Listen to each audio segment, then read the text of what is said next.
Dan Nabi yang kita akan bicarakan di malam hari ini adalah Nabi yang terakhir dari Nabi-Nabi Bani Israel. Kita tahu bahawa setelah diutusnya Ibrahim alaihi salatu wassalam, maka seluruh para Nabi dan Rasul kembali nasabnya kepada Ibrahim. Tidak ada satupun Nabi dan Rasul setelah Ibrahim kecuali nasabnya sampai kepada Ibrahim. Dan ada Nabi-Nabi Arab, kemudian juga ada Nabi-Nabi Bani Israel. Adapun Nabi-Nabi Arab dimulai daripada Nabi Allah Hud alaihi salatu wassalam, kemudian Nabi Allah Saleh alaihi salatu wassalam, kemudian Nabi Allah Shu'aib, dan ditutup dengan kenabian dan kerasulan Muhammad sallallahu alaihi wasallam. Adapun Nabi-Nabi Bani Israel, maka jumlahnya ada fitnah yang lebih besar dibandingkan fitnah ini. Khuruju Dajjal, keluarnya Dajjal. Tidak ada fitnah yang lebih besar dibandingkan khuruju Dajjal. Makanya Nabi SAW mengatakan, kalau seandainya aku hidup dan Dajjal dimunculkan juga hari ini, aku yang akan membunuhnya. Tetapi kalau seandainya Dajjal itu keluar sementara aku sudah mati, maka kalian akan menghadapi Dajjal masing-masing. Kullu nafsin dha'iqatul maut. Maka setiap jiwa pasti mengalami kematian. Karena tidak ada yang bisa membunuh Dajjal kecuali seorang Nabi. Maka Dajjal akan keluar sebagaimana sabda Nabi SAW, lan taqumas sa'atu hatta tarau qablaha 10 ayat. Tidak akan terjadi hari kiamat, kata Rasul, kecuali engkau melihat sebelumnya 10 tanda dari tanda-tanda kiamat besar. Kemudian Rasul menyebutkan yang pertama dukhan, munculnya asap tebal di langit. Yang kedua dabbah, binatang yang melata yang muncul dari perut bumi dan bisa bicara. Kemudian yang ketiga tulu'us syamsi min maghribiha, munculnya matahari dari arah barat. Kemudian yang keempat, kata Rasul, nuzulu Isa, turunnya Isa bin Maryam. Kemudian yang kelima, wa Ya'juj wa Ma'juj, keluarnya 2 kabilah besar, Ya'juj dan Ma'juj. Kemudian yang keenam, wa thalathatu khusuf, ada 3 gempa besar. Yang keenam gempa di arah timur, yang ketujuh gempa di arah barat, yang kedelapan gempa di Jazirah Arab. Kemudian kata Nabi SAW, dan yang terakhir manusia akan digiring oleh api dari Adan menuju Syam. Disitulah tempat berkumpulnya manusia. Ma'asyiral muslimin, di sini Nabi SAW menyebutkan nuzul Isa. Isa akan turun. Untuk apa Isa turun itu? Kenapa Isa turun di akhir zaman setelah diutusnya Nabi SAW? Apakah Isa akan mendakwahkan syariat Injilnya kepada manusia? Tidak. Tugas Isa turun bukan itu. Kata Nabi SAW, walladhi nafsi biyadi la yushikanna an yanzila fikum ibnu Maryam. Demi zat yang jiwaku berada di tangannya, hampir-hampir Isa akan turun kepada kalian. Kana hakiman adlan, dia akan menjadi hakim yang adil. Fayaksirus salib, akan mematahkan salib. Wa yaqtulul khinzir, akan membunuh babi. Wa yada'ul jizyata, dan akan mengambil upeti. Kemudian kata Nabi SAW, dan harta akan melimpah sampai-sampai sujud 1 kali jauh lebih baik dibandingkan dunia dan isinya karena banyaknya manusia yang kaya. Kemudian Abu Hurairah radhiyallahu anhu mengatakan, in syi'tum, kalau kalian mau, bacalah ayat wa im min ahlil kitab illa la yu'minanna bihi qabla mautihi. Dan nanti di akhir zaman sebagian besar ahli kitab akan masuk ke dalam Islam berkat dakwah Isa sebelum kematian Isa bin Maryam.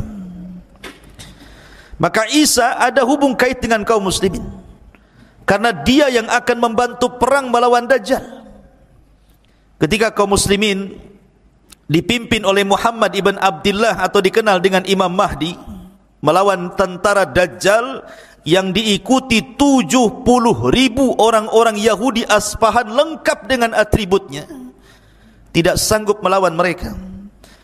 Sehingga Al-Mahdil Muntadhar dengan pasukan kaum muslimin yang sedikit bersembunyi di bukit di Palestina, sampai akhirnya mereka terkepung dengan tentara Dajjal.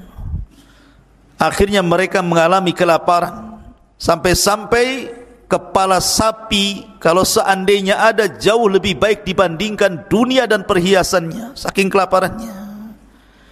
Akhirnya mereka mengatakan kepada Al-Mahdi, ya Imam, kalau kita tinggal di sini kita akan mati kelaparan.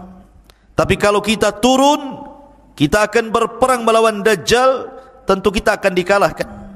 Tapi menurut kami, mati syahid jauh lebih mulia dibandingkan mati kelaparan. Akhirnya kemudian tepat di waktu subuh, mereka sudah mempersiapkan pakaian-pakaian besi mereka, siap turun dari bukit itu melawan tentara Dajjal. Mereka sudah pasrah apapun yang terjadi. Tiba-tiba di waktu setelah azan, langit gelap, tiba-tiba terang, kemudian Isa turun diapit oleh 2 malaikat. Kemudian turun di tengah-tengah pasukan itu, awalnya di Menara Putih sebelah timur Damaskus. Kemudian menjumpai para tentara yang sedang bersembunyi di bukit, bertepatan dengan salat subuh. Karena Imam Mahdi sudah tahu ciri-cirinya sebagaimana sabda Nabi sallallahu alaihi wasallam, maka kaum muslimin tahu itu adalah Isa bin Maryam. Maka Imam Mahdi mengatakan, taqaddam ya Ruhallah, silahkan kau jadi imam salat kami wahai Isa bin Maryam. Tapi Isa menolaknya dan mengatakan, setiap kaum ada pemimpinnya, engkaulah yang maju jadi imam. Maka Imam Mahdi pun menjadi imam. Kemudian Isa salat di belakang Imam Mahdi mengikuti syariat Rasul sallallahu alaihi wasallam. Selesai solat, maka Isa mempersiapkan pasukan dan siap memimpin mereka. Kemudian mengusap wajah-wajah mereka, kemudian memberitahu derajat mereka di sorga. Kemudian Isa memberikan 3 pilihan kepada mereka. 1, kalau kalian mau, kalian tidak usah berperang. Aku akan berdoa kepada Allah, biar Allah mengutus pasukan yang bukan kalian, pasukan itu yang akan mengalahkan Dajjal dan para pengikutnya. Yang kedua, kalian tidak usah berperang. Aku akan berdoa kepada Allah subhanahu wa ta'ala, semoga Allah mengirim azab kepada mereka, sehingga azab inilah yang akan menghancurkan mereka, dan kalian tidak akan meninggal, kalian akan selamat. Dan yang ketiga, atau kalian siap perang, aku yang akan memimpin. Aku yang akan memimpin kalian, dan aku akan berdoa pasukan Dajjal tidak sanggup untuk mengangkat pedang mereka. Akhirnya kemudian mereka memilih yang ketiga. Maka turunlah pasukan kaum muslimin dipimpin 2 manusia mulia, Al-Mahdil Muntadhar dan Isa bin Maryam. Kemudian berperang habis-habisan melawan Dajjal. Ketika Dajjal melihat Isa, Dajjal pun lari, karena tahu dia akan dibunuh oleh Isa. Lari ke barat, dikejar ke barat. Lari ke timur, dikejar ke timur. Ketika Dajjal tidak ada tempat untuk berlari, tepat berada di tengah-tengah kota Israel. Disitulah kemudian Dajjal dibunuh di tangan Isa bin Maryam, ditebas kepalanya, kemudian kepalanya dilempar kepada pasukan orang-orang Yahudi, ketakutanlah mereka. Ketika kemudian Dajjal meninggal dunia, kemudian orang-orang Yahudi ketakutan, maka mereka lari tunggang langgang bersembunyi di batu. Tiba-tiba batu bisa bicara. Ya Muslim, Yahudi di belakang saya, bunuh dia. Sembunyi di pohon-pohon bisa bicara. tidak ada satupun tempat persembunyian Yahudi kecuali bisa bicara, kecuali satu pohon yang sekarang sedang dilestarikan orang-orang Israel, namanya gharqad. Tidak mau bicara dia. Makanya orang-orang Yahudi nanam gharqad sampai hari ini. Pohon gharqad, pohonnya orang-orang Yahudi, sejenis cemara begitu, tapi cemara bukan gharqad, ya. Ma'asyiral muslimin, ikhwan akhwat yang dimuliakan Allah Azza wa Jal, maka ketika Dajjal meninggal, Isa bin Maryam memimpin kaum muslimin, berhukum dengan keadilan, mematahkan salib, membunuh babi, kemudian bumi kembali berkah sebagaimana permulaan ciptaannya. Sampai-sampai pohon delima, satu buah delima itu 10 orang bisa masuk ke dalam cangkangnya. Kita bisa bayangkan berapalah buah delima itu besarnya, paling sekepal. Tapi di masa Isa bin Maryam, delima itu besar, sampai 10 orang bisa masuk ke dalam cangkangnya. Gimana isinya? Satu saja, satu butir antum sudah mencret, ya. Besar, karena menunjukkan bahwa di zaman itu kembali disuburkan Allah Azza wa Jalla. Dari sini menunjukkan ada hubung kait antara Isa dengan kaum muslimin. Bahkan di zaman Nabi SAW, Muqawqus itu raja Mesir, agamanya Nasrani. Ketika Nabi SAW mengirim surat kepada raja-raja untuk ditawari masuk Islam, salah satunya adalah Muqawqus, raja Mesir. Ya, memang raja Mesir tidak masuk Islam, tidak sebagaimana Najasyi, tetapi dia menyambut baik surat itu. Kemudian sebagai balasannya diberikan hadiah Nabi SAW seorang budak namanya Maria Al-Qibtiyah. Dari Maria Al-Qibtiyah, hadiah dari Muqawqus raja Mesir inilah, maka Nabi SAW memiliki putra namanya Ibrahim. Ada hubung kait. Bahkan ketika Nabi SAW mengutus para sahabat untuk hijrah pertama ke Habasyah, Ethiopia, rajanya namanya Ashama ibnu Afjur. Ashama ibnu Afjur itu raja Ethiopia, atau digelar dengan Najasyi, dilindungi oleh orang-orang Najasyi, sehingga ketika orang-orang Quraisy itu berusaha mengembalikan mereka, ditolaknya. Dan belakangan setelah kemudian berdebat dengan Ja'far bin Abi Thalib, orang-orang musyrik, kemudian ditengah-tengahi oleh Najasyi, dibacakan ayat-ayat Al-Quran, belakangan Najasyi masuk Islam. Padahal kaumnya tidak ada yang masuk Islam. Makanya ketika wafat Najasyi, Nabi SAW mensalat gaibkan beliau. Bahkan di zaman itu orang-orang Najran, Yaman, banyak yang beragama Nasrani, berbondong-bondong datang kepada Rasul, berdebat soal kenasranian, kemudian belakangan mereka masuk Islam. Jadi ada hubung kait antara kita dengan Isa dan juga umatnya Nasrani.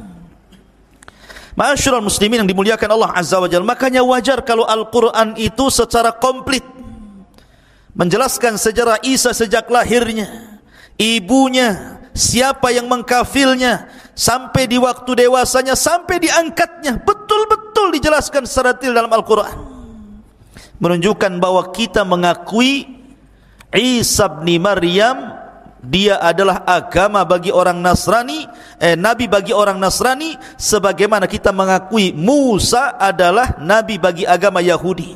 Tapi mereka tidak pernah mengakui nabi kita. Jahatnya mereka tidak pernah mengakui nabi kita. Makanya ketika Imam Al-Baqillani rahimahullahu ta'ala berdebat dengan seorang Nasrani dan mengatakan, kata Nasrani ini, ya Baqillani, kenapa agamamu fanatik sekali? Kata Imam Baqillani, kenapa emangnya? Kalian melarang menikahkan putri-putri kalian dengan kami orang Nasrani dan juga orang-orang Yahudi, sementara kalian membolehkan menikahkan laki-laki kalian dengan putri-putri kami. Kata Imam Baqillani, karena kami umat Islam bagi kalian dan mengaksa kepada Yahudi, tapi kalian Muhammad sallallahu alaihi wasallam kepada. Masuk pada kisah, siapa dia? Kita awali kisah ini. Di dalam Al-Quranul Karim ada satu surat namanya Al-Fatihah, Al-Imran itu keluarga Imran. Penamaan Al-Imran itu, pertama Allah Subhanahu wa taala berfirman, wa idh qalat imra'atu Imran, dan ketika berkata istrinya Imran. Al-Imran 30. Yang ketiga, Allah astafa Adam. Pertama dalam surah 2 Al-Imran 35 dan Al-Imran 3 beradik.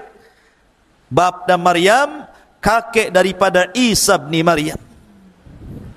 Ma'asyiral muslimin yang dimuliakan Allah Azza wa Jalla, baik, kita mulai kisahnya. Bani Israel. Bani Israel itu terpecah menjadi dua kelompok di zaman itu. Ada Bani Israel yang saleh, taat dengan Allah, beribadah kepada Allah, mentauhidkan Allah, suci. Maka di situ yang memakmurkan Baitul Maqdis, itu pusat peribadatan orang-orang Nasrani. Disitulah Baitul Maqdis sang Imran. Keluarga Imran, ma'asyiral muslimin, Mansha Imran ibn Mansha ibn Daud, artinya masih keturunan ya. Hannah bintu Faqud. Allah takdir ketika Imran ini dan istrinya berjalan-jalan di padang pasir, kemudian beristirahat di bawah pohon, dia melihat akhirnya kepada Allah Subhanahu wa taala. Di antara nazarnya dia mengatakan sebagaimana, wa idh qalat imra'atu Imran fataqabbal minni innaka antas samiul alim. Dia mengatakan, ya Allah, kata istri Imran Hannah ini, aku bernazar kepadamu, kalau aku punya bayi, aku mengandung laki-laki, Baitul Maqdis, dan aku wakafkan dia hidup di Baitul Maqdis. Itulah nazarnya istri. Tetapi Allah Subhanahu wa taala qalat rabbi inni wada'tuha untha. Tapi ketika melahirkan, karena di saat itu kan enggak ada laki-laki ke perempuan gitu ya. Tapi kalau banci tak ada, laki-laki perempuan saja. Ya. Kok dia bukan salah ketika di perutnya? Ya. Apa namanya, Hannah ini tidak tahu kalau isi perutnya itu bayi laki-laki. Apa alasannya?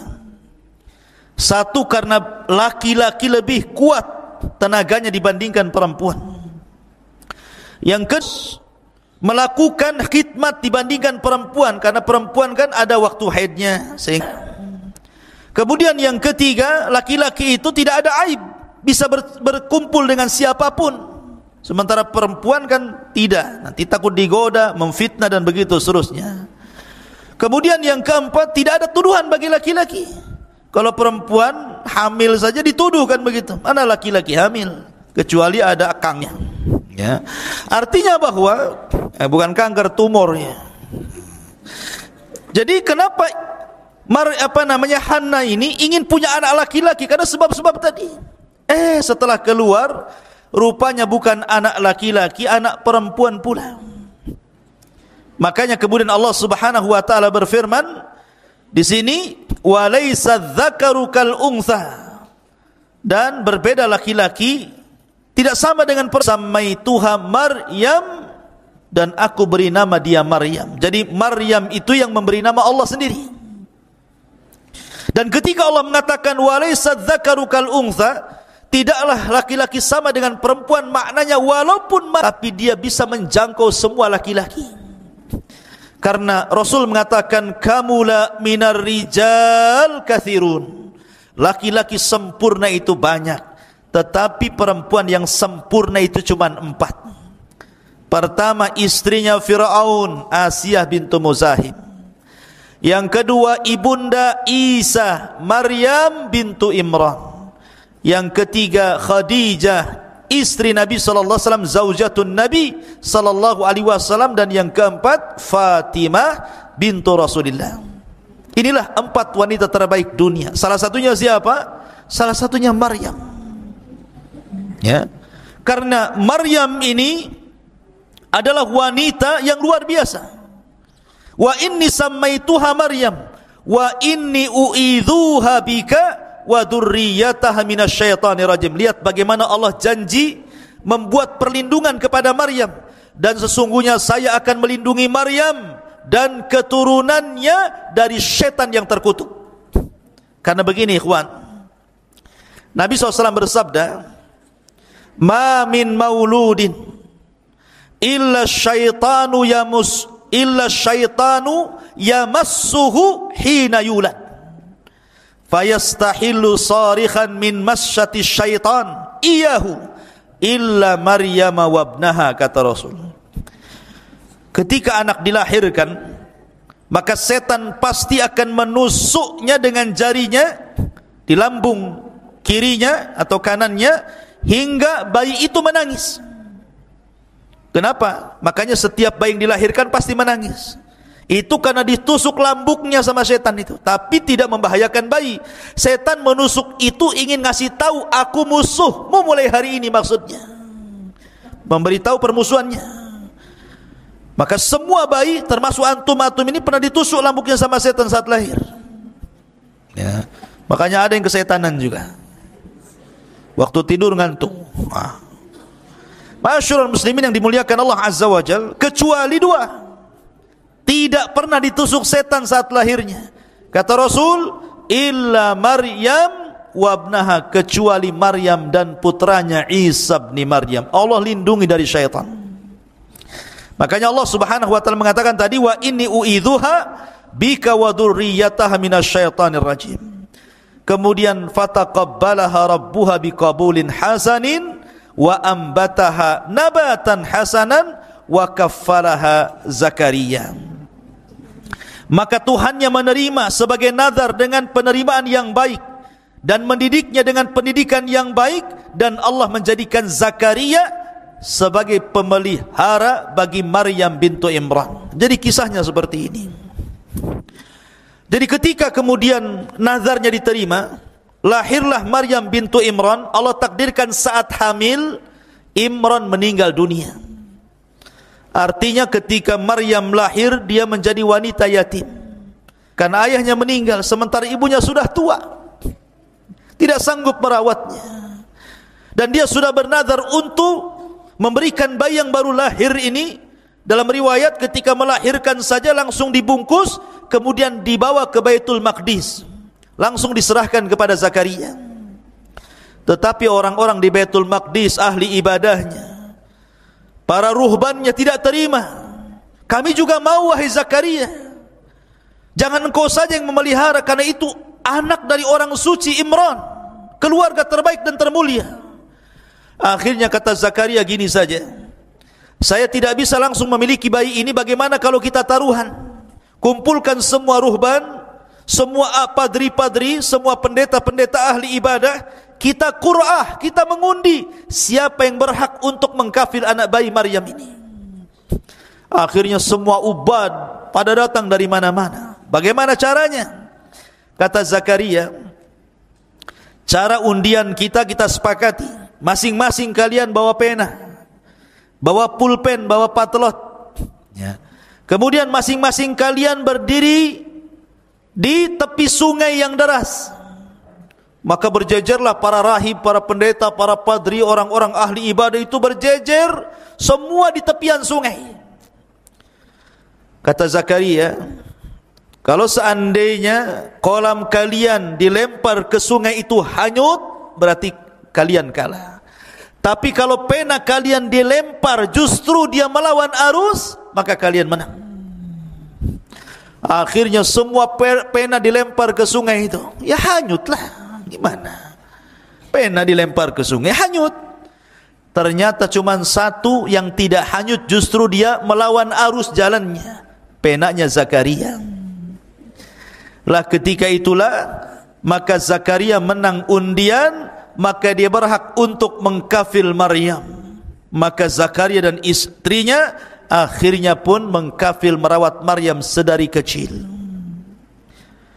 Betul-betul diletakkan di atas Baitul Maqdis, ruangan khusus di mihrab, tidak pernah keluar dari situ. Jadi betul-betul dirawat di situ saja sedari kecil sampai kemudian agak besar. Ketika umur 10 tahun ada peristiwa yang aneh. Ketika Zakaria kemudian masuk ke dalam mihrabnya, tiba-tiba kemudian di situ banyak makanan. Setiap hari ketika masuk ke mihrabnya banyak makanan. Makanan ini tidak tahu siapa yang ngantar, tiba-tiba ada saja di situ. Makanya disebutkan dalam Al-Quran, kullama dakhala 'alaiha Zakaria al-mihrab wajada indaha rizqa. Setiap Zakaria masuk ke dalam ruangan tempat ibadahnya Maryam, banyak makanan di situ. Anehnya lagi, makanan yang tidak ada di musim panas ada pula di musim panas. Makanan yang tidak ada di musim dingin ada pula di musim dingin. Artinya makanan yang belum ada musimnya sudah ada pula di situ. Zakaria ini kan juga diuji oleh Allah. Sudah lama menikah, istrinya mandul, tidak punya anak. Tapi ketika melihat peristiwa itu, Zakaria berpikir, kalau Allah sanggup mendatangkan makanan di musim dingin ada di musim panas, makanan di musim panas ada di musim dingin, masa Allah tidak bisa memberikan rizki anak kepadaku? Maka dia terus berdoa. Akhirnya istrinya Zakaria pun hamil, lahirlah Yahya ibn Zakaria. Itu nanti kisahnya. Tapi yang jelas bahwa Maryam kemudian tumbuh menjadi wanita ahli ibadah, ruku, sujud, tidak ada hari-hari kecuali beribadah kepada Allah subhanahu wa ta'ala sampai akhirnya Allah subhanahu wa ta'ala menguji Maryam. Betul-betul diuji oleh Allah subhanahu wa ta'ala, di mana Maryam ini ikhwatu fillah muliakan Allah azza wa jalla. Ada yang mengatakan ketika usianya belasan tahun, 13 lebih begitu, Maryam ini ingin keluar buang hajat. Memang begitu, ya. Jadi ada sebabnya. Kalau Allah menghendaki sesuatu kan, idza aradallahu syai'an ahya asbabah. Kalau Allah menghendaki sesuatu kan Allah harus hidupkan dulu sebabnya tuh.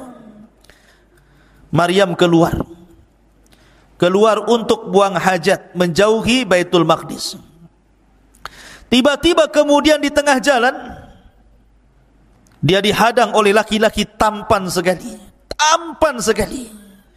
Laki-laki yang sangat putih, bersih, tampan, tiba-tiba menghadang Maryam. Allah subhanahu wa ta'ala mengatakan, wadhkur fil kitabi Maryam idzin tabadat min ahliha makanan syarqiyah. Ceritakan wahai Muhammad kisah Maryam di dalam Al-Quran ketika dia mengasingkan diri dari keluarganya ke tempat sebelah timur dari Baitul Maqdis. Fattakhadat min dunihi hijaba fa arsalna ilaiha ruhana fatamatsala laha basharan sawiyya. Lalu dia memasang tabir melindunginya, pakai pakaian yang tebal, tidak kelihatan apapun kecuali matanya. Kata Allah, lalu kami utus ruh kami Jibril, kemudian disuruh untuk tasyakkul, menyerupai manusia yang sempurna, yang paling tampan. Tiba-tiba Jibril yang dalam bentuk manusia tampan itu menghadang Maryam. Lihat, Maryam tidak pernah melihat laki-laki di mihrabnya. Sekali diperlihatkan laki-laki tampan sekali. Kalau wanita di zaman sekarang langsung salaman, hai siapa namanya, jomblo atau apa gitu. Tapi Maryam wanita suci, dia mengatakan qala inni a'udzu birrahmani minka in kunta taqiyya. Maryam mengatakan, sungguh aku berlindung kepada Allah, jauhi aku jika engkau orang yang bertakwa. Dia menjaga kesuciannya. Bukan kayak wanita sekarang pegang handphone cari pula pertemanan, si Alan, si Awam, siapa namanya, Alan pula ya, sebut-sebut ya. Ngapain cari-cari teman di Facebook, kayak beli kecoa dalam karung itu namanya ya. Ma'asyiral muslimin yang dimuliakan Allah azza wa jalla, maka Jibril mengatakan qa innama ana rasulu rabbik li ahabalaki ghulaman zakiyya. Jibril pun berkata, sesungguhnya aku hanyalah utusan Allah untuk menyampaikan anugerah kepadamu wahai Maryam seorang anak laki-laki yang kelak akan disucikan Allah. Subhanallah. Ada yang mengatakan Isa bin Maryam ini memiliki beberapa nama. Ada yang mengatakan Isa, ada yang mengatakan kalimah, ada yang mengatakan Ruhul Qudus itu ya. Ada yang mengatakan Al-Masih. Jadi Isa itu punya 4 nama. Isa, kalimah, Al-Masih, Ruh. Itu nama Isa. Kenapa disebut kalimah? Kenapa disebut Al-Masih? Kenapa disebut Ruh? Karena kalimat itu Isa diciptakan sama dengan Adam, kun fayakun. Kalimat kun fayakun, jadi maka jadilah. Karena proses manusia itu ada yang diciptakan Allah tanpa ayah dan bapa, Adam alaihi salatu wassalam. Ada yang diciptakan tanpa ibu, Hawa. Ada yang diciptakan tanpa bapa, Isa bin Maryam. Ada yang diciptakan ada ibu bapa, antum semua ini ada ibu bapaknya. Jadi proses manusia ada 4 kan. Dan Allah katakan inna mathala Isa kamathali Adam. Permisalan Isa itu sama dengan Adam. Kalau Isa dikatakan dengan sebab dia tidak punya bapa kemudian dituhankan, Adam lebih hebat lagi, tidak punya bapa, enggak punya ibu, kenapa pula tidak dituhankan? Harusnya lebih dituhankan. Hawa hebat lagi, tidak ada ibu, diambil dari tulang rusuk Adam, harusnya dia lebih dituhankan. Maka Isa bukan Tuhan, sama dengan Adam, sama dengan Hawa ya.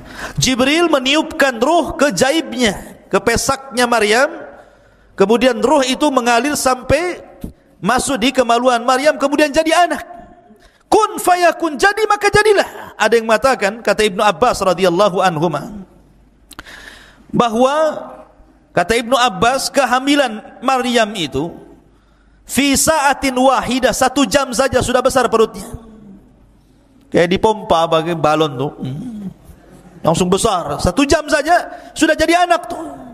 Itu kata Ibnu Abbas. Ada riwayat yang seperti itu.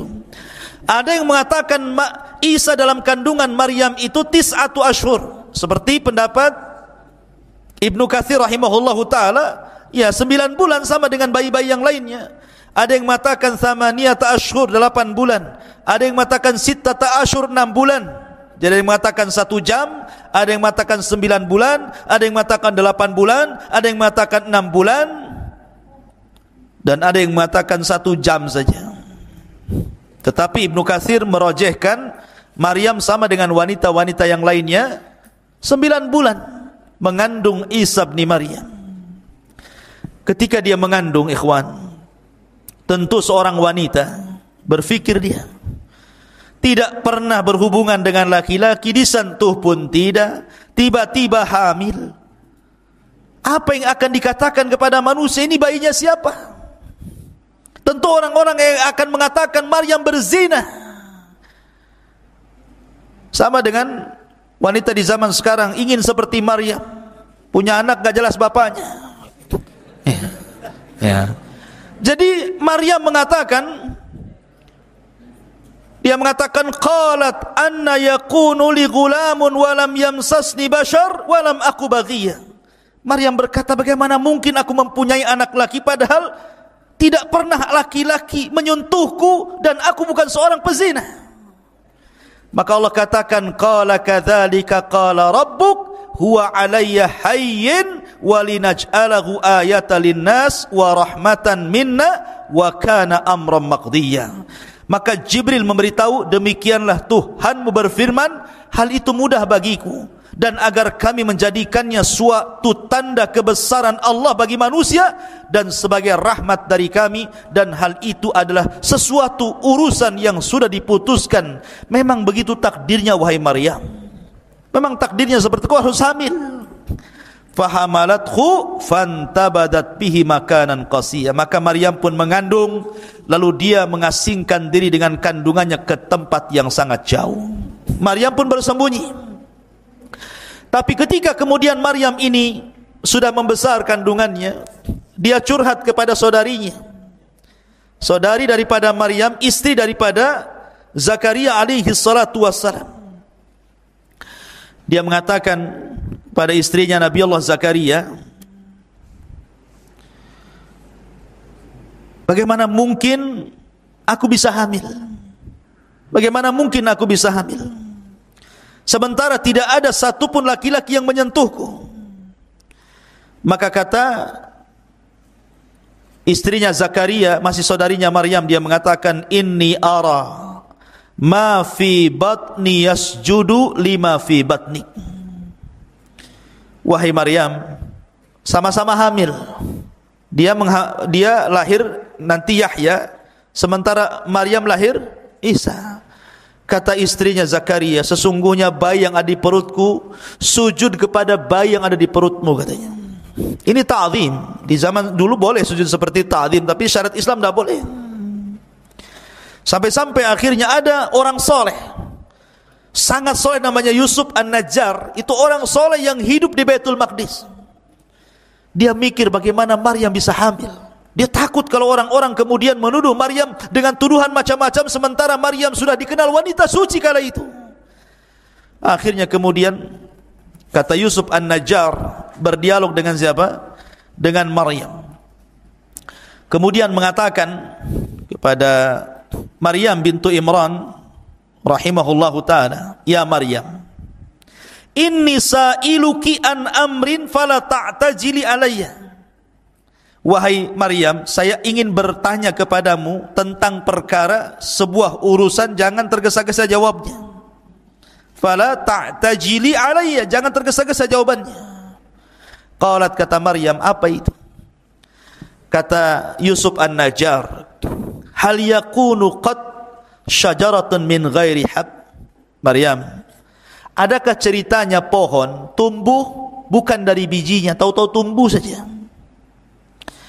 Wa hal yakunu zar'un min ghairi badrin, apakah ada semacam padi atau yang lainnya tiba-tiba tumbuh tanpa biji? Wa hal yakunu waladun min ghairi ab, ataukah ada seseorang anak lahir tanpa bapak? Maryam paham dengan pertanyaan itu. Tapi Maryam cerdas dan mengatakan, adapun perkataanmu, apakah mungkin pohon tumbuh tanpa ada biji dulu, ataupun mungkin padi-padian tiba-tiba tumbuh tanpa ada benih?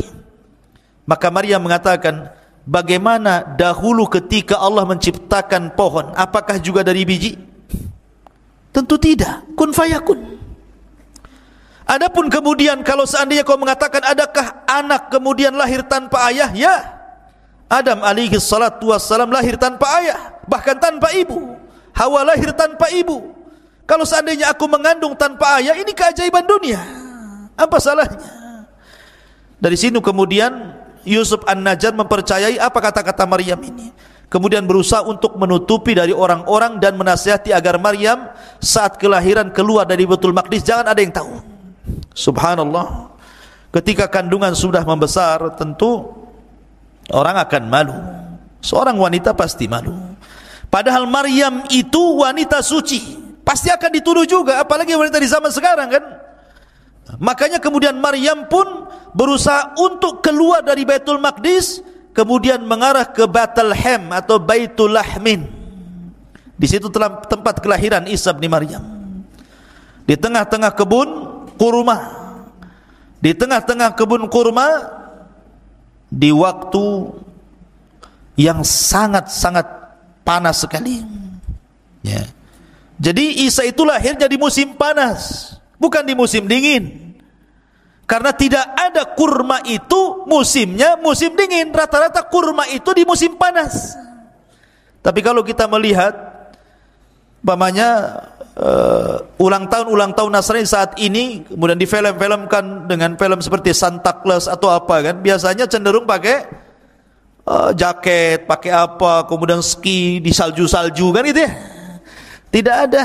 Isa itu dalam Islam, kita tidak menyinggung agama mereka, tetapi kita menjelaskan secara agama kita Islam bahwa Isa lahir di musim panas, bukan di musim dingin. Karena di musim panas itu kurma musim. Ya. Makanya di sini perhatikan dalam Al-Qur'anul Karim mengatakan, ketika kemudian Maryam pun fahamalathu fantabadat bihi makanan qasiyya. Maryam pun mengandung lalu dia mengasingkan diri dari kandungannya ke tempat yang jauh. Kemudian faja'ahal mahadu ila jid'in nakhlati qalat ya laitani muttu qabla hadha wa kuntu nasyan mansiya. Kemudian rasa sakit akan melahirkan memaksanya bersandar pada pangkal pokok kurma.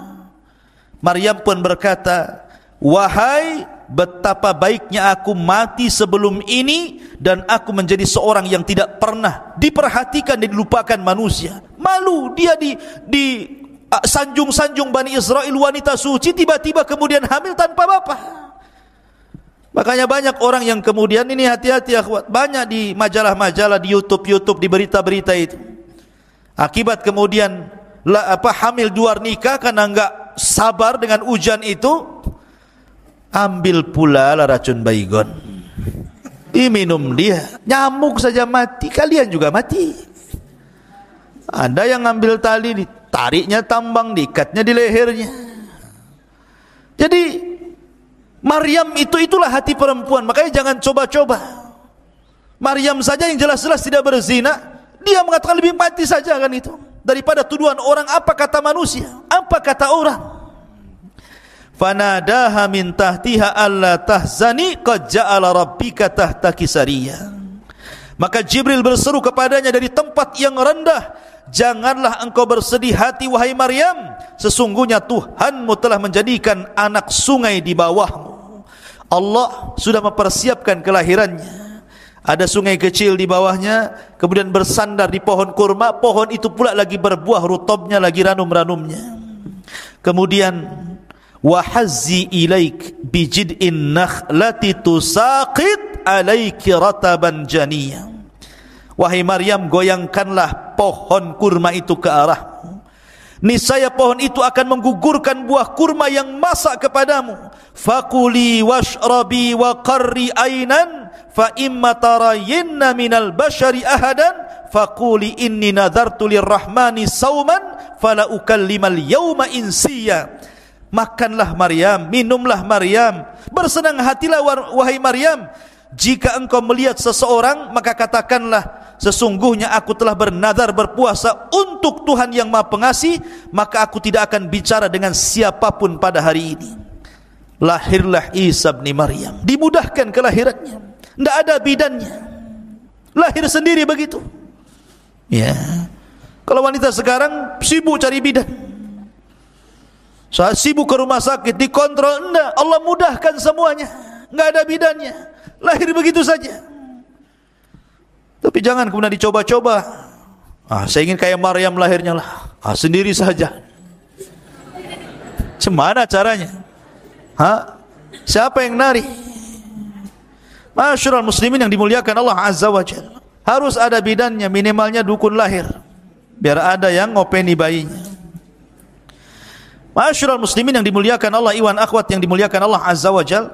Kemudian setelah Maryam melihat Isa putranya, kemudian tumbuhlah rasa sayang seorang ibu kepada anaknya. Tapi dia bingung, dia masih di kebun kurma masalahnya. Ini kalau saya pulang ke Baitul Maqdis, apa kata manusia? Tapi bagaimanapun itu bukan tempat dia di situ. Tidak mungkin dia hidup di pohon kurma, di kebun-kebun kurma. Tetap dia harus balik ke Baitul Maqdis. Fa'atat bihi qaumaha tahmiluhu qalu ya Maryam laqad ji'ti syai'an fariyya. Maryam pun kemudian kembali ke Baitul Maqdis. Kemudian orang-orang pun mengatakan sesuatu. Kemudian dia Maryam membawa bayi itu kepada kaumnya dengan menggendongnya. Mereka kaumnya berkata, wahai Maryam, sungguh engkau telah membawa sesuatu yang sangat keji. Bayi siapa itu? Hampir-hampir mereka melempari Maryam, kemudian merajamnya. Tapi Maryam sudah dibimbing oleh Allah, jangan bicara. Datang gendong bayi, kalau ditanya itu bayi siapa, jangan bicara. Isyaratkan saja telunjukmu ke bayi itu, biar dia yang menjawabnya. Biar dia yang menjawabnya. Jadi setiap, Maryam, itu bayi siapa?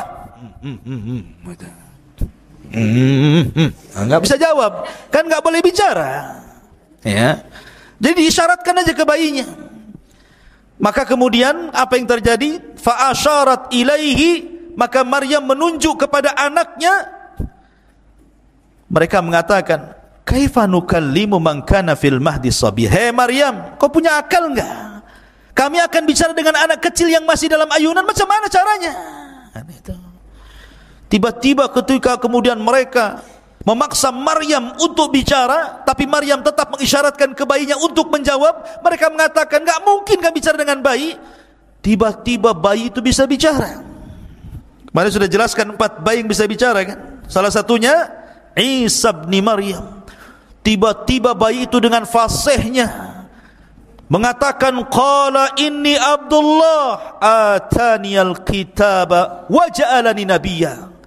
Kata Isa yang masih bayi, masih digendong, masih baru berapa hari itu, mengatakan, sungguh aku hamba Allah, dia memberiku Injil dan dia menjadikan aku seorang nabi. Terperanjat manusia. Mak, bayi bisa bicara nih. Ngomongnya hamba Allah dan saya seorang nabi pula gitu kan. Wa ja'alani mubarakan aynama kun wa awsani bis salati waz zakati ma dumtu hayya. Dan dia menjadikan aku seorang yang diberkahi di mana saja aku berada, dan dia memerintahkan aku untuk melaksanakan salat, zakat selama aku hidup. Wa barram bi walidati wa lam yaj'alni jabbaran syaqiyya. Dan berbakti kepada ibuku, dan dia tidak menjadikan aku seorang yang sombong lagi celaka. Wassalamu alayya yauma wulidtu wa yauma amutu wa yauma ub'atsu hayya. Dan kesejahteraan semoga dilimpahkan kepadaku pada hari kelahiranku, pada hari diwafatkanku, dan pada hari aku dibangkitkan kelak oleh Allah Azza wa Jal. Dzalika Isa bin Maryam qaulul haq alladzi fihi yamtarun. Itulah Isa bin Maryam mengatakan perkataan yang benar yang mereka ragukan kebenarannya. Kagetlah orang-orang, Isa itu kok bisa bicara. Dari sinilah kemudian orang-orang yang baik-baik ini kan karena bicara dengan orang-orang baik, masalahnya yang ada di Baitul Maqdis, bukan orang-orang jahat. Kalau ketahuan orang Yahudi sudah dibunuh Isa sejak kecil. Makanya kemudian mereka pun berusaha untuk menyembunyikan Maryam dan putranya, disuruh hijrah ke Mesir. Hijrah ke Mesir. Kemudian setelah hijrah ke Mesir, ketika usia Isa itu sudah 13 tahun, balik lagi ke Baitul Maqdis. Dan orang-orang pun sudah melupakan kisah dulu, karena sudah 13 tahun masalahnya. Disinilah Allah subhanahu wa ta'ala tampakkan kepada Isa bin Maryam banyak mukjizat yang disaksikan manusia sedari kecil sampai diangkatnya menjadi Nabi dan Rasul. Jadi suatu ketika, jadi kelahirannya saja sudah mukjizat sebenarnya. Jadi Isa itu sendiri mukjizat dalam perut Maryam, lahirnya juga mukjizat. Ya. Jadi suatu ketika namanya anak-anak, kemudian main-main sama anak-anak, lainnya antum main-main sama kawan-kawan antum. Kemudian Isa pun menebak, di kulkas rumahmu itu pasti banyak buah-buahan. 1 ada nangka, 2 ada durian, 3 ada ini, 4, 5, ikan asin juga ada di situ, namanya. Ditebak-tebak gitu kan. Jadi anak ini pulang, betul pula di rumahnya ada makanan yang disebutkan Isa. Yang ini juga sama, pulang ke rumah kok betul gitu kan. Maka orang-orang menyangka Isa itu membawa sihir. Tetapi itu bukan sihir, itu mukjizat dari Allah subhanahu wa ta'ala. Terkadang Isa ini main-main, ambil tanah, kemudian dikual-kual, dibuat kepala burung, sayap burung, kemudian kaki burung, ditutup. Hidup burung itu, terbang coba. Bayangkan. Bangga hebat itu. Main-main anak kecil, ya, ambil buah burung, ditiup, tahu-tahu terbang burung itu, kan luar biasa. Ini mukjizat. Ya. Coba kalau antum ambil tanah, buat burung ditiup 1000 kali, tetap saja ya tanah ya tanah. Ya, yang ada kemudian burungnya bawa pete, karena habis makan pete antum ditiup-tiup terus. Jadi intinya bahwa Isa dari kecil sudah ditampakkan itu. Sampai-sampai akhirnya ada orang sakit buta, sini, diusap sembuh dia. Ya, ada penyakit kulit, penyakit kurap gitu ya kan, diusap sembuh dia penyakitnya, abrosnya sembuh. Jadi Isa bisa mengobati. Sampai akhirnya ada kasus, ada orang meninggal, kemudian orang mengatakan carilah Isa, kasih tahu siapa pembunuhnya, hidupkan dia lagi katanya. Akhirnya dia datang, diusap, karena izin Allah hidup. Siapa yang bunuh kau? Si Anu. Oh, itu sudah. Ya. Sampai ada raja yang baru meninggal, pembesar yang baru meninggal, jenazahnya lewat di antara Nabi Isa dan orang mengatakan, "Ya Isa, hidupkan ini raja kami." Akhirnya Isa berdoa kepada Allah, dihidupkan kembali karena izin Allah. Karena memang setiap mukjizat seorang nabi itu akan disamakan dengan kebiasaan kaumnya. Contoh Musa, kebiasaan kaumnya itu suka belajar ilmu sihir. Jadi madrasah-madrasah sihir di zaman Nabi Musa itu luar biasa. Madrasah Harry Potter atau apa itu namanya. Ya, tukang-tukang sihir itu. Ya, jadi ada madrasahnya, ada sekolahnya itu. Makanya kemudian Allah berikan kepada Musa mukjizat yang sama dengan mereka, tapi bukan sihir, lebih hebat dibandingkan tukang-tukang sihir. Lah di zaman Isa itu juga sama. Itu dunia perobatan luar biasa. Banyak ditemukan obat-obatan herbal-herbal yang bisa mengobati yang dulunya penyakit luar biasa, dianggap penyakit biasa, akan ditemukan obat-obatannya. Maka Isa harus lebih daripada kemampuan perobatan kaumnya. Bukan hanya bisa mengobati orang buta penyakit kulit, tapi bisa menghidupkan orang mati karena izin Allah Subhanahu wa taala. Itu kan bukan perobatan, itu mukjizat namanya. Tetapi ikhwatu fiddin yang dimuliakan Allah Azza wa Jalla, tetap saja jangankan Bani Israel yang kufur, yang melawan dan menentang dakwah Nabi Isa bin Maryam, orang-orang Hawariyun, qala man ansari ila Allah, qala al-hawariyuna nahnu ansarullah. Orang-orang Hawariyun itu jumlahnya 12 orang. Itu para sahabat Isa yang khullas, betul-betul orang pilihan Isa bin Maryam. Sama dengan Rasul mengatakan ketika bersabda tentang Zubair bin Awam, sesungguhnya hawari umat ini adalah Zubair bin Awam, kata Rasul. Rasul punya hawariyun sebagaimana Isa juga punya hawariyun. Rasul punya sahabat-sahabat pilihan seperti 10 orang yang dijanjikan masuk surga, al-asyaratul mubasyiruna bil jannah. Jadi orang-orang hawariyun ini ketika Isa bin Maryam diangkat menjadi nabi dan Rasul, kemudian mendakwai orang-orang dan banyak yang kemudian mengikuti Isa, maka orang-orang Hawariyun menyaksikan bagaimana mukjizat tampak di hadapan mereka. Tapi masih juga kemudian mereka terkadang minta yang aneh-aneh kepada Isa. Sampai suatu ketika difirmankan oleh Allah, "Wa id auhaitu ilal hawariyin," ketika kami wahyukan kepada Hawariyin. Di sini an aminu bi wa bi rasuli, untuk beriman denganku dan dengan Rasulku. Qalu amanna washhad bi anna muslimun, kami beriman, saksikan ya Allah kami termasuk orang-orang yang berserah diri. Di sini dimulainya, idz qala al hawariyun ya Isa ibn Maryam hal yastati'u rabbuka an yanzila alaina ma'idatan minas sama, atau yunzila alaina ma'idatan minas sama, qala ittaqullah in kuntum minal mu'minin. Mereka mengatakan, ya Isa, apakah engkau bisa menyuruh Rabbmu untuk menurunkan kepada kami makanan dari langit? Ini yang ngomong Hawariyun, orang-orang pilihan Isa, bukan orang-orang luar, orang-orang yang ahli ibadah, orang yang taat kepada Allah, dan orang yang sangat dekat dengan Isa. Mereka mulai bicara seperti umat sebelumnya, Bani Israel yang di zaman Nabi Musa yang suka degil itu, mulai lagi dia muncul degilnya itu. Dia mengatakan, ya Isa, kami bukan tidak beriman kepadamu, tapi biar tenanglah hati kami. Kalau coba sekali-kali kau turunkanlah makanan itu, minta kepada Tuhanmu biar makanan itu dari langit saja turun. Sekali-kali kita pengen makan dari langit, bukan dari warung. Ya. Akhirnya kemudian qalu nuridu an na'kula minha, kami ingin makan darinya. Wa natma'innu qulubuna, agar kami tenang hatinya. Sampai kepada Isa kemudian mengatakan, qala Isa ibn Maryam Allahumma rabbuna anzil alaina ma'idatan minas sama nakunu lana idan li awwalina wa akhirina. Dalam riwayat Isa mengatakan baik, tapi syaratnya kalian harus puasa 30 hari. Berpuasalah 30 hari mereka. Setelah puasa mereka lapar. Ya Isa, tolonglah datangkan makanan dari langit, kami sudah lapar ini. Maka Isa pun berdoa, ya Allah, turunkan kepada kami makanan dari langit, dan kami akan jadikan itu id bagi yang awal-awal dan akhir. Ini yang pertama dan terakhir, kata Isa. Warzuk wa anta khairur razikin. Berikan rizki kepada kami dan engkau sebaik-baik pemberi rizki. Tapi apa kata Allah? Baik, inni munazziluha alaikum. Saya akan turunkan makan itu untuk kalian. Faman yakfur ba'du minkum fa inni u'adzibuhu adzaban la yu'adzibuhu ahadan minal alamin.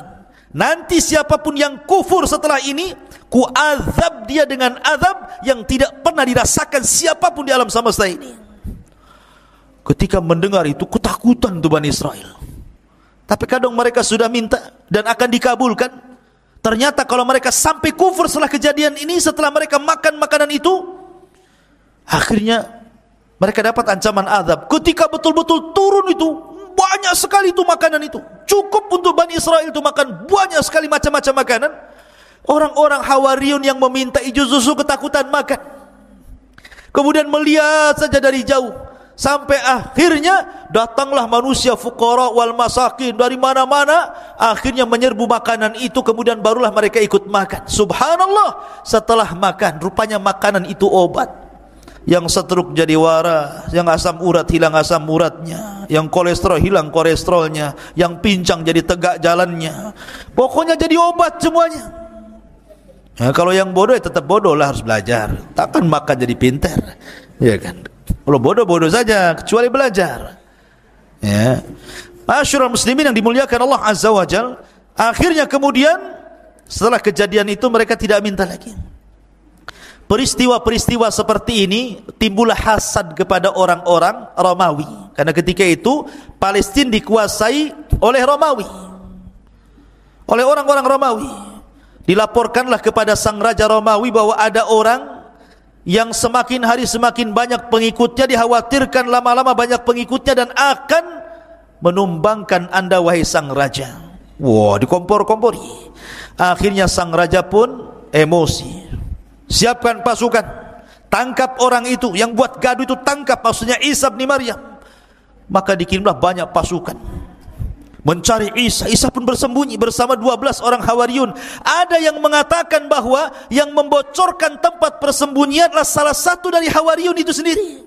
Lihat, luar biasa. Akhirnya kemudian ketika Isa sudah merasakan, Jibril sudah tahu bahwa tentara sudah tahu tempat persembunyiannya, mereka tidak mungkin bisa lari dari situ dan pasti akan dibunuh. Isa pun berpesan kepada Hawariyunnya. Apa pesan Isa bin Maryam? Kata Isa kepada Hawariyunnya, wahai Hawariyun, man arada minkum an yakuna aqrabu minni fil jannah yulqa alaihi syabahi wa yujadu makani wa yu'khadu makani fayuqtal fayakunu rafiki fil jannah. Kata Isa, siapa di antara kalian yang ingin kedudukannya dekat denganku di sorga, maka Allah akan samakan wajahnya dengan wajahku, maka dia akan menduduki tempatku, kemudian akan dibunuh, maka dia akan menjadi temanku di sorga. Siapa di antara kalian? Tidak ada yang mau, karena jelas mau dibunuh masalahnya. 12 orang ini.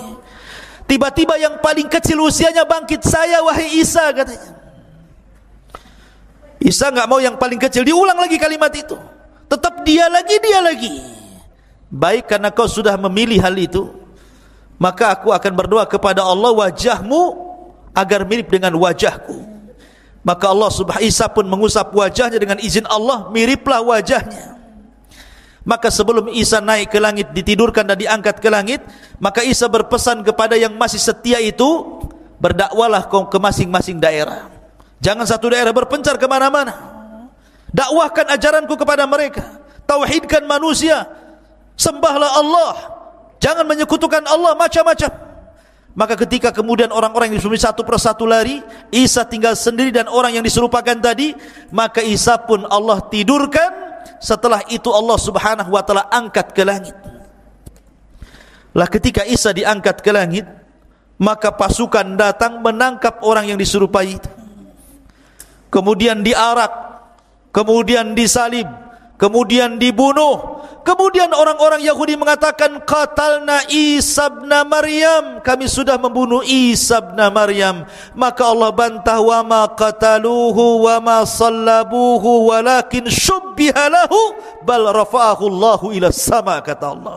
Isa tidak dibunuh, Isa tidak disalib, bahkan Isa diserupakan, bahkan Isa diangkat ke langit. Dan nanti akan turun di akhir zaman untuk membunuh Dajjal, mematahkan salib, membunuh babi, berhukum dengan hukum keadilan, dan akan membalikan keberkahan di alam semesta sampai akhirnya Allah wafatkan Isa bin Maryam di akhir zaman. Ketika Isa diangkat ke langit, ibunya bersedih. Ibunya tahu ini anaknya Maryam, ini bersedih. Bagaimana mungkin anakku disiksa dan disalib? Karena dia tidak tahu kalau Isa itu diangkat. Dia sangka bahwa itu adalah ibn Maryam. Maryam pun menangis sepanjang malam. Akhirnya Allah subhanahu wa ta'ala memberitahu Maryam bahwa putranya diangkat ke langit dan kondisinya baik-baik. Dari situ akhirnya barulah kemudian Maryam bintu Imran meninggal dunia.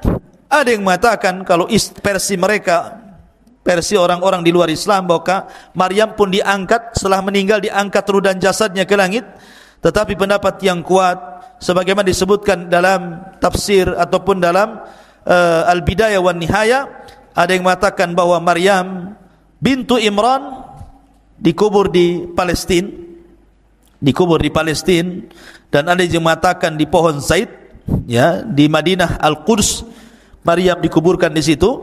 Tapi Isa bin Maryam tidak diwafatkan, tapi diangkat ke langit. Dan ini akidah Al-Quran, dan akan diturunkan di akhir zaman, dan kelak meninggal setelah membunuh Dajjal. Dan dia satu di antara tanda-tanda alamat kiamat yang besar.